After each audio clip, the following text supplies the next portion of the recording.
கணவனுக்கு வேலை போயிடுச்சு. காரை வாசலில் நிறுத்திவிட்டு உள்ளே வந்த மோகன் கையில் இருந்த பெட்டியை சோஃபாவில் எறிந்துவிட்டு நாற்காலியில் அமர்ந்தான். சன் டிவியில் தொடர் பார்த்து கொண்டிருந்த மாலதி விளம்பர இடைவெளியில் மோகனை பார்த்தாள். என்னங்க, கோட்டை கூட கழட்டாம அப்படியே உட்காந்துட்டீங்க, ஆஃபீஸில் ஏதாவது பிரச்சனையா என்றாள். வேலை போயிடும் போல இருக்கு என்றான் மோகன். ஏதாச்சும் தப்பு பண்ணிட்டீங்களா?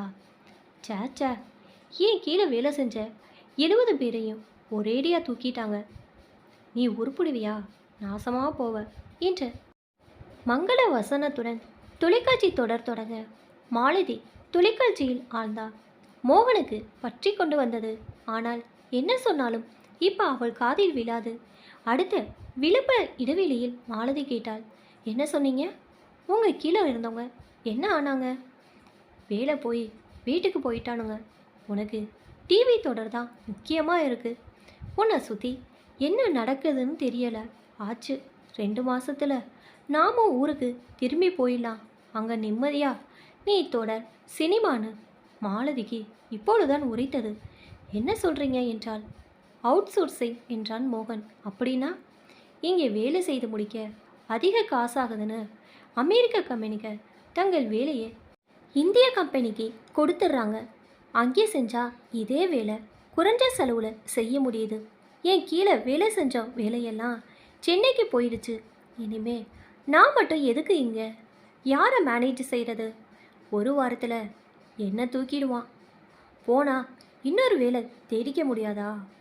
சம்பளம் குறைச்சி கொடுத்தாலும் சரின்னு 5 வருஷமாக மேனேஜ்மெண்ட்டில் வேலை செஞ்சு கோட் ஷூட்டை போட்டு காஃபி குடிச்சு பாஸ் சொன்னதெல்லாம் எஸ் பாஸ்ன்னு சொல்லியே நான் படித்ததெல்லாம் மறந்துருச்சு.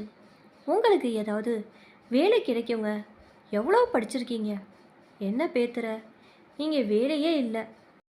எல்லா கம்பெனியும் இந்தியாவுக்கு வேலையை கொடுக்கறது வழக்கமாயிடுச்சு. சென்னைக்கு போனால் ஏதாவது கிடைக்கலாம். கிடைச்ச காசில் சிக்கனமாக கொடுத்தன பண்ண வேண்டியதான். ஐயோ, நான் போக மாட்டேன் இந்தியாவுக்கு. போய் உங்கள் அப்பா அம்மாவோட 2 பெட்ரூம் ஃப்ளாட்டில் காலையில் எழுந்து காஃபி போடணும். காலையில் டிஃபன், மத்தியானம் சாப்பாடு, சாயங்காலம் டிஃபன், ராத்திரி சாப்பாடுன்னு சமைச்சே என் உயிர் போயிடும். பாத்திரம் தேய்ச்சி தரை கழுவி வானாப்பா ஊருக்கு போகிறது. குழந்தை படிப்பு கேட்டுரும். ஊருக்கு போனால் தமிழ் தெரியுமாம்பாங்க. 2 கிளாஸ் கீழே தள்ளி சேர்த்துப்பாங்க. பிள்ளைக்கு 9 வயசாகுது. 3ஆம் கிளாஸ் தானே, இங்கிலீஷ் மீடியத்தில் போட்டுடலாம். உனக்கு நிலைமை புரியலை. எனக்கு வேலைன்னா எங்கள் கை காசை செலவழித்து தங்க முடியாது. பேங்கில் $20,000 தான் இருக்குது. இதை வச்சு எத்தனை மாதம் தள்ள முடியும்?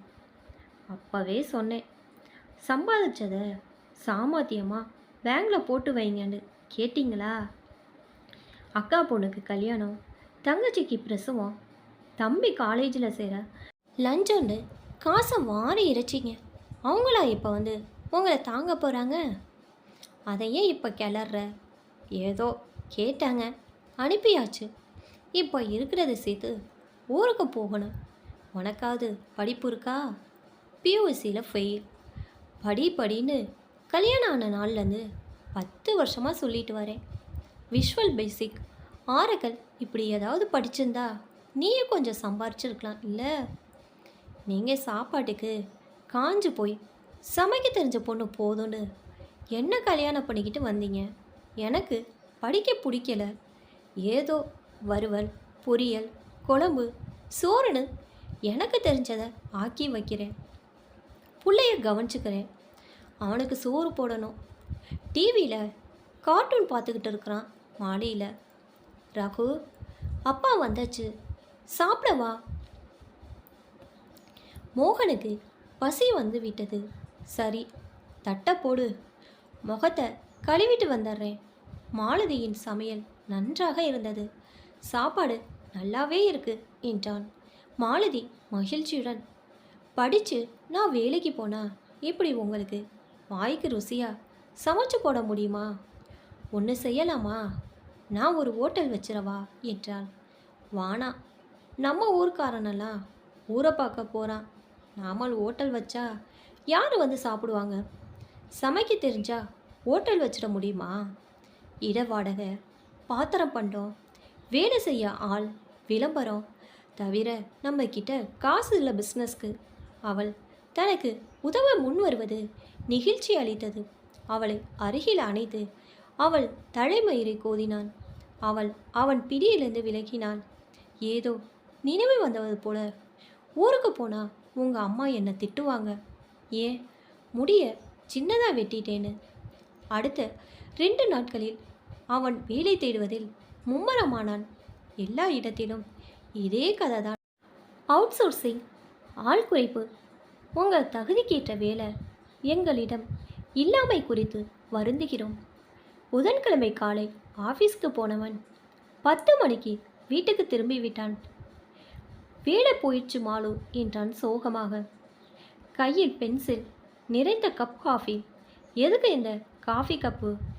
தலையை சுற்றி தூக்கி எறிஞ்சிட்டு வராம இந்த பென்சில் சனியை எதுக்கு? புள்ளையே கம்ப்யூட்டர் எழுதி பிரிண்ட் போடுறான். நீங்கள் ஆஃபீஸில் எடுத்து வந்த பென்சிலை வச்சு ஒரு பென்சில் கடையே வைக்கலாம். ஒருவேளை அதனாலேயே உங்களை தூக்கிட்டாங்களா என்னவோ? அவன் இதை காதில் வாங்காமல் உள்ளே நுழைந்தான். உங்களுக்கு யாரோ காலையில் ஃபோன் பண்ணாங்க. நம்பரை குறித்து வச்சிருக்கேன்.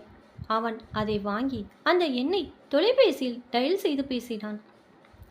அவன் முகம் வளர்ந்தது. ஃபோனை வைத்துவிட்டு, மாலு, ஒரு வேலை கிடைக்க வாய்ப்பு இருக்கு.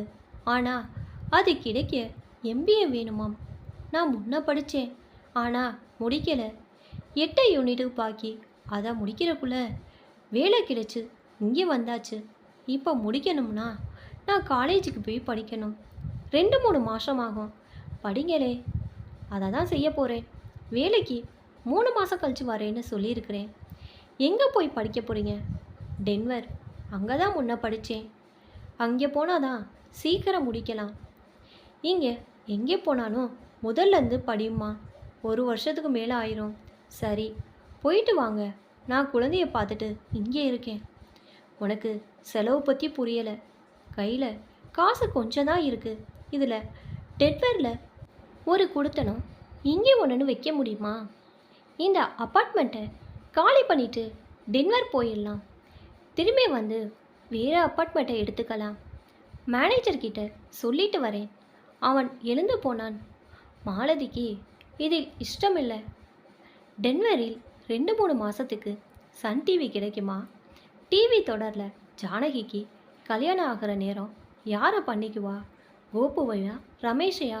இப்போ போய் இதை சொன்னால் இவருக்கு கோபம் வரும். புள்ள படிப்பு கெட்டுருமே என்றா ஒத்துக்கொள்ள மாட்டார். பெரிய BA படிப்பா, 3ஆம் கிளாஸ் தான் பாரு.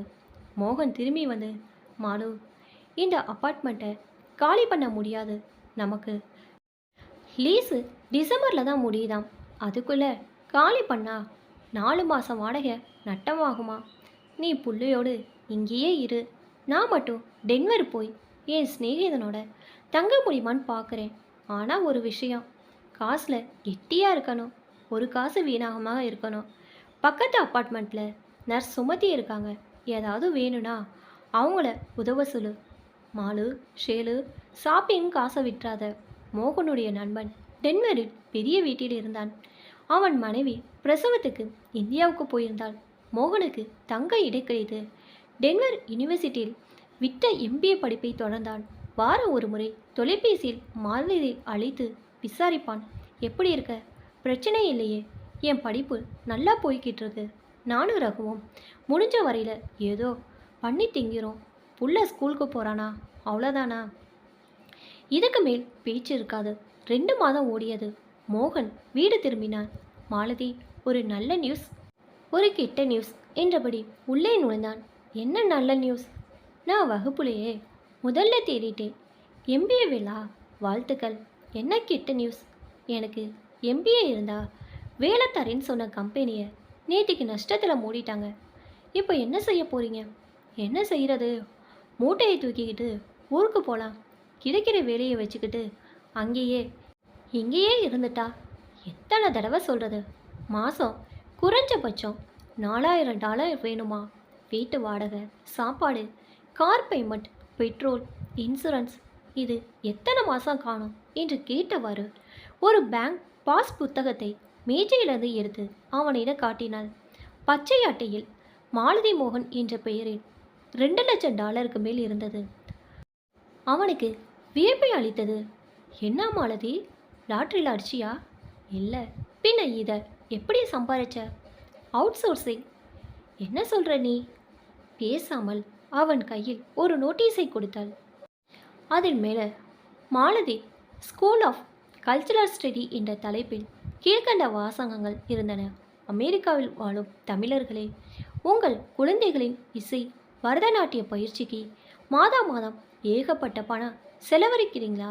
அவர்களுக்கு அதில் ஏதேனும் தேர்ச்சி ஏற்பட்டிருக்கிறதா? அவர்களால் தமிழில் ஒரு முழு பாட்டு பாட முடியுமா? ஒரு பாட்டுக்கு பரதநாட்டியம் முழுதாக ஆட முடியுமா? அவர்களால் தமிழில் பேச, படிக்க, எழுத இயலுமா? இந்த அவலத்தை மாற்ற சிறிது பணம் செலவழிக்க நீங்கள் தயாரா? அப்படியானால் கவலையே படாதீர்கள். உங்கள் குழந்தைகளுக்கு குறுகிய காலத்தில் தீவிரமான நடனம், இசை, தமிழ் கற்றுத்தர நாங்கள் ஒரு கேம்ப் நடத்துகிறோம். இது சென்னையில் ஒரு மாதம் நடக்கும். உங்கள் குழந்தைகள் ஒரு இடத்தில் அவர்களுக்கு பிடித்தமான உணவு மேற்பார்வையுடன் தங்கியிருந்து இதில் பங்கேற்பார்கள். தினமும் தீவிரமாக தேர்ந்த ஆசிரியர்களால் சொல்லித்தரப்படும். ஒரு மாத முடிவில் அவர்கள் முழுதாக 2 தமிழ் பாட்டுகள், ஒரு முழு பாட்டுக்கு அபிநயத்துடன் நடனம், தமிழ் பாடல்கள் கற்பார்கள்.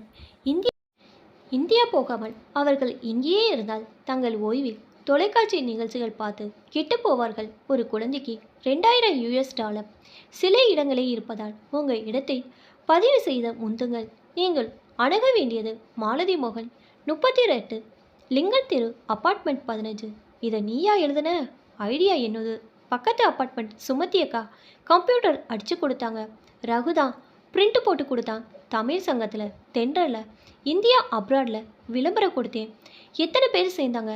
எப்படி இந்தியாவில் இது வரைக்கும் 105 குழந்தைங்க. இந்தியாவில் எங்கள் அக்கா டீச்சராக இருந்தவங்க தானே. அவங்கள விட்டு ஒரு பெரிய வீட்டை வாடகைக்கு பிடிக்க சொன்னேன். மாதம் $10,000 சம்பளத்தை பாட்டு வாத்தியார், டான்ஸ் வாத்தியார், தமிழ் வாத்தியார் போட்டிருக்கோம். தினம் 5 மணி நேரம், 2 ஷிஃப்ட்டு. இது வருஷத்துக்கு 1 மாதம் கேம்ப். இந்த கேம்பில் 10 வருஷம் படித்தா பாட்டு, டான்ஸ் அரங்கேற்றம் பண்ணி டிப்ளமா கொடுப்போம்.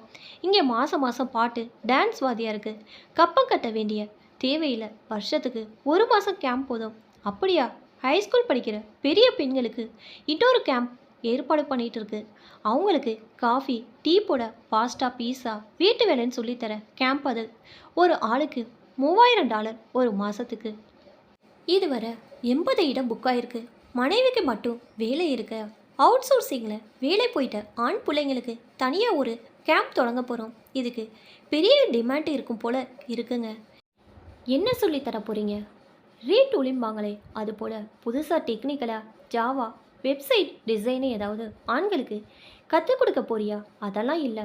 சும்மா வீட்டில் இருக்கிற நேரத்தில் பொண்டாட்டிக்கு உதவியா ஒழுங்காக ஒரு குழம்பு, ரசம் வைக்க, பஜ்ஜி போண்டா போட கற்றுக்க தான் மோகன் மனதால் கணக்கிட்டேன். அப்போ நான் வேலை செய்ய தேவையில்லை. யார் சொன்னா? எனக்கு ஒரு மேனேஜர் தேவைப்படுது. நீங்கள் அந்த பொறுப்பை எடுத்துக்கங்க. சம்பளம் பார்த்து போட்டு தரேன். இல்லை, என் சமையல் வேலையை நீங்கள் கவனிச்சாலும் சரி. கெட்டிக்காரே நீ. MBA படித்த எனக்கு தோணாத பிஸ்னஸ் ஐடியா உனக்கு எப்படி வந்தது? பிஸ்னஸ் எல்லாம் படித்து கற்றுக்கிறது இல்லைங்க. எப்படியாவது வெற்றி பண்ணணும் மனசு நினச்சி தீவிரமாக முயற்சி பண்ணால் தானே தோணுங்க. சொந்தமாய் தொழில் செய்யுங்கள் என்ற தொடரை டிவியில் பார்த்ததை அவனிடம் சொல்லலாமா வேண்டாமா என்ற சிந்தனை அவள் மனதில் எழுந்தது.